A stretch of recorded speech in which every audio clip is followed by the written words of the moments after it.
आपको अपनी जन्म कुंडली भी मालूम है और आपको अपने समय को भी बदलना है, भाग्य को भी बदलना है, लाइफ को भी चेंज करना है। तो आप क्या करेंगे? सबसे पहले लग्नेश को देखेंगे, इसके बाद पंचमेश को देखेंगे, इसके बाद भाग्येश को देखेंगे। इन तीनों में से सबसे ज्यादा बलवान कौन है? डिग्री से हिसाब निकालेंगे कि इन तीनों में से सबसे ज्यादा बलवान कौन है। मान लीजिए कि नवमेश सबसे ज्यादा बलवान है। नवमेश यानी कि भाग्येश, lord of luck, lord of fate, lord of destiny. अब सब छोड़ करके इसी नवम भाव की लॉर्ड की पूजा करनी शुरू कर दीजिए। लेकिन इसमें एक चेक और बाकी है, और वो क्या है? नवम भाव का स्वामी पाप भाव में बैठा है या शुभ भाव में? अगर पाप भाव में बैठा है तब फिर वापस आइए पंचमेश पर और लग्नेश पर। इन दोनों में से कौन सबसे ज्यादा बलवान है? मान लीजिए कि पंचमेश ज्यादा बलवान है।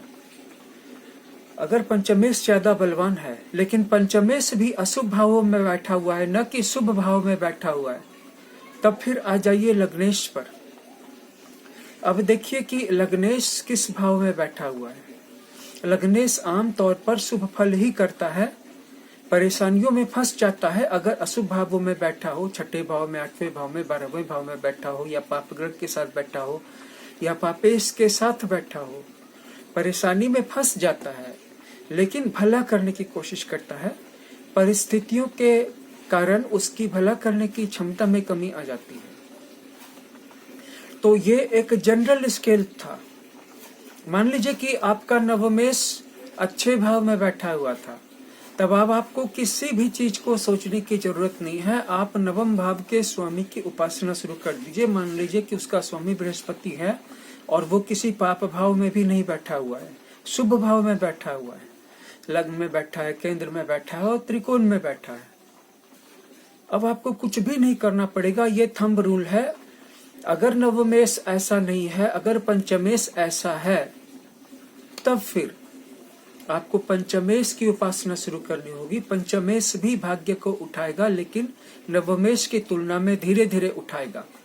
अगर पंचमेश भी पाप भाव में बैठा हुआ है, पापाक्रांत है, तो वो भी चाह करके भी उतना शुभ फल नहीं दे पाएगा। तो पांचवें भाव को पहले सुधारना होगा और ये टाइम टेकिंग प्रोसेस है।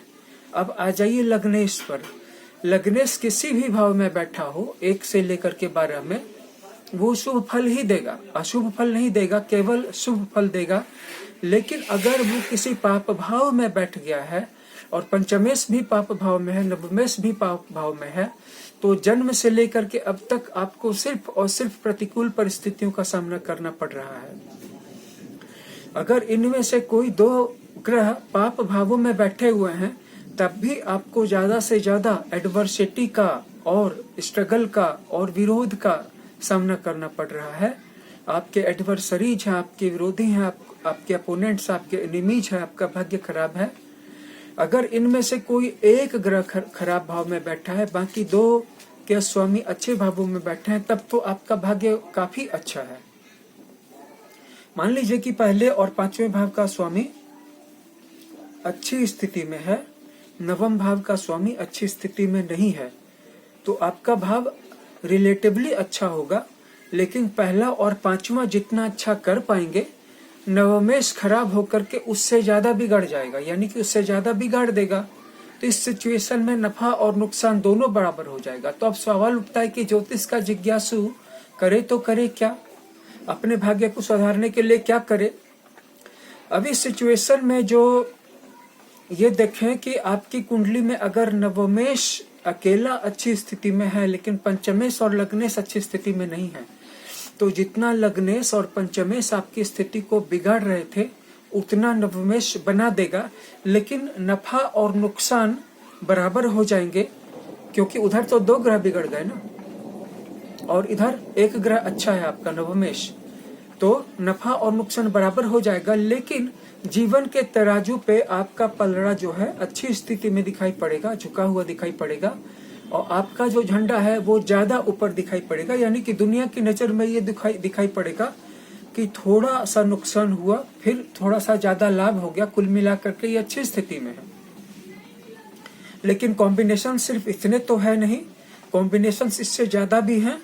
अब मान लीजिए कि आपकी जन्म कुंडली में लग्नेश और नवमेश दोनों ही खराब स्थितियों में है, लेकिन पंचमेश अच्छी स्थिति में है, तो इससे कुछ विशेष लाभ न होगा। जितना लाभ होगा उससे ज्यादा नुकसान हो जाएगा, और जो आपको लाभ भी होगा वो सिर्फ एक्सपीरियंस या नॉलेज के रूप में गेन हो पाएगा। तो अंततः इस सारी वक्तृता का सारांश क्या है, इतनी सारी चर्चा का एक संक्षेप क्या है, वो ये है कि आप लग्नेश, पंचमेश और नवमेश, इन 3 ग्रहों में जो भी ग्रह पापाक्रांत नहीं है, बस उसको पकड़ ले और उसके स्वामी की पूजा शुरू कर दे। जैसे बुध है तो बुध की पूजा शुरू कर दें, और बुध के स्वामी गणेश जी हैं और विष्णु भगवान हैं। अगर गुरु है तो गुरु की सेवा शुरू कर दें, और गुरु के साथ साथ विष्णु भगवान उसके हैं। अगर चंद्रमा है तो चंद्रमा की उपासना शुरू कर दे, और चंद्रमा के स्वामी भगवान भोलेनाथ, शिव शंकर महादेव जी हैं। शुक्र है तो शुक्र की उपासना करें, और शुक्र की देवियां चंडी, दुर्गा भी है और महालक्ष्मी भी है।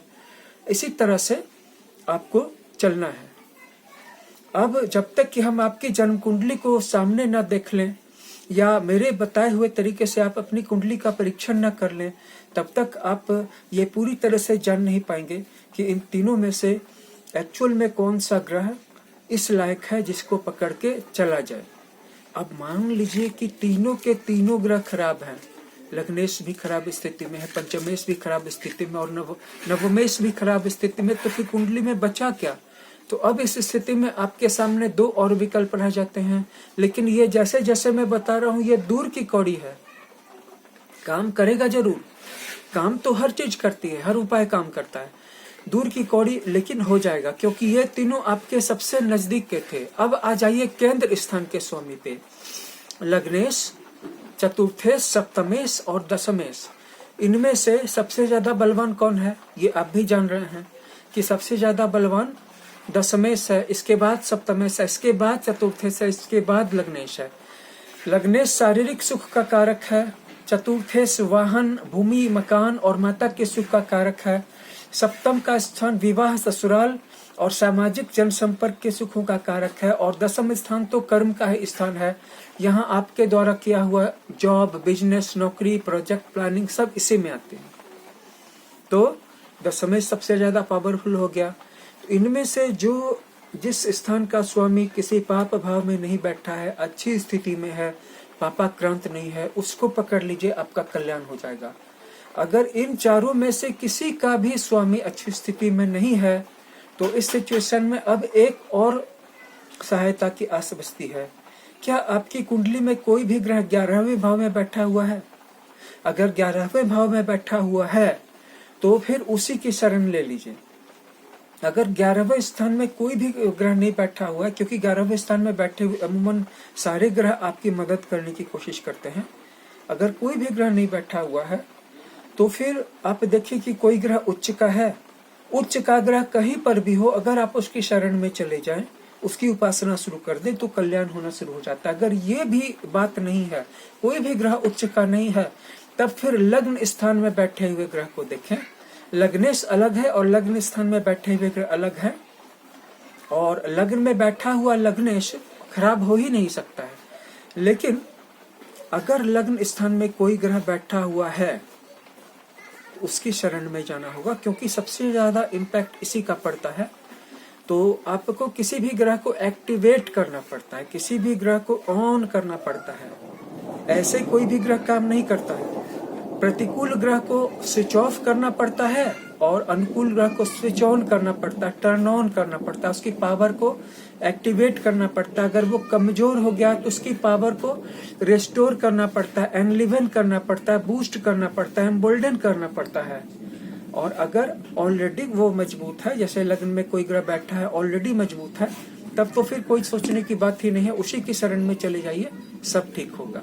तो चलिए, अगर इस वीडियो से आपको कोई भी लाभ प्राप्त हुआ हो, अगर इस वीडियो ने आपके लिए वैल्यू क्रिएट किया है, तो इस चैनल को भी सब्सक्राइब कर लीजिएगा, इस वीडियो को शेयर कर दीजिएगा, इसको लाइक कर दीजिएगा और दोस्तों के बीच ज्यादा से ज्यादा शेयर कीजिएगा, क्योंकि इस चैनल पे ऐसे ही रिसर्च किए हुए, रिसर्च बेस्ड वीडियोज आपके लिए हम लाते ही रहते हैं, और आगे भी आपको अच्छे वीडियोज मिलते ही रहेंगे। बेल को भी प्रेस कर दीजिएगा। धन्यवाद।